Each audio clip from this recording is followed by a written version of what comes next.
Lecture du livre des Actes des Apôtres. En ces jours-là, Saül était toujours animé d'une rage meurtrière contre les disciples du Seigneur. Il alla trouver le grand prêtre et lui demanda des lettres pour les synagogues de Damas, afin que, s'il trouvait des hommes et des femmes qui suivaient le chemin du Seigneur, il les ramène enchaînés à Jérusalem. Comme il était en route et approchait de Damas, soudain, une lumière venant du ciel l'enveloppa de sa clarté. Il fut précipité à terre, il entendit une voix qui lui disait « Saül, Saül, pourquoi me persécuter ?» Il demanda « Qui es-tu, Seigneur ?» La voix répondit « Je suis Jésus, celui que tu persécutes. Relève-toi et entre dans la ville. On te dira ce que tu dois faire. » Ses compagnons de route s'étaient arrêtés, muets de stupeur. Ils entendaient la voix, mais ils ne voyaient personne. Saül se releva de terre et, bien qu'il eût ouvert les yeux, il ne voyait rien. Ils le prirent par la main pour le faire entrer à Damas. Pendant 3 jours, il fut privé de la vue et il resta sans manger ni boire. Or, il y avait à Damas un disciple nommé Ananie. Dans une vision, le Seigneur lui dit « Ananie !» Il répondit « Me voici, Seigneur. » Le Seigneur reprit « Lève-toi, va dans la rue appelée rue droite, chez Jude. Tu demanderas un homme de Tarse nommé Saül. Il est en prière et il a eu cette vision.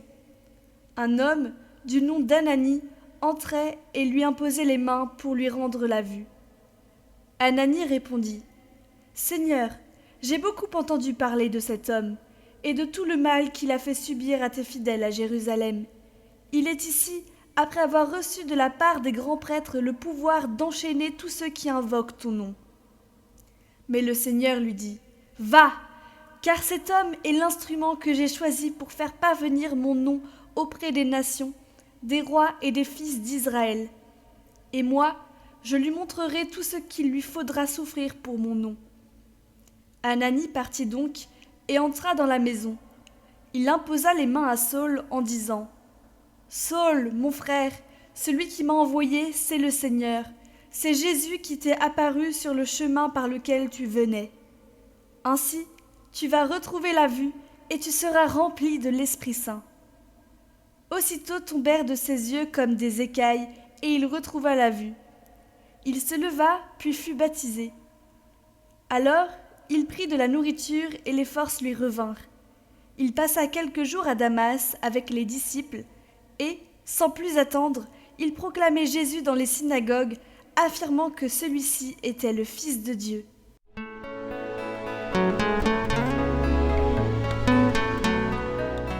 Évangile de Jésus-Christ selon saint Jean. En ce temps-là, les Juifs se querellaient entre eux. Comment celui-là peut-il nous donner sa chair à manger ? Jésus leur dit alors : Amen, amen, je vous le dis, si vous ne mangez pas la chair du Fils de l'homme, et si vous ne buvez pas son sang, vous n'avez pas la vie en vous. Celui qui mange ma chair et boit mon sang a la vie éternelle. Et moi je le ressusciterai au dernier jour. En effet, ma chair est la vraie nourriture, et mon sang est la vraie boisson. Celui qui mange ma chair et boit mon sang demeure en moi, et moi je demeure en lui. De même que le Père qui est vivant m'a envoyé, et que moi je vis par le Père, de même celui qui me mange, lui aussi vivra par moi. Tel est le pain qui est descendu du ciel. Il n'est pas comme celui que les pères ont mangé. Eux, ils sont morts. Celui qui mange ce pain vivra éternellement. Voilà ce que Jésus a dit, alors qu'il enseignait à la synagogue de Capharnaüm.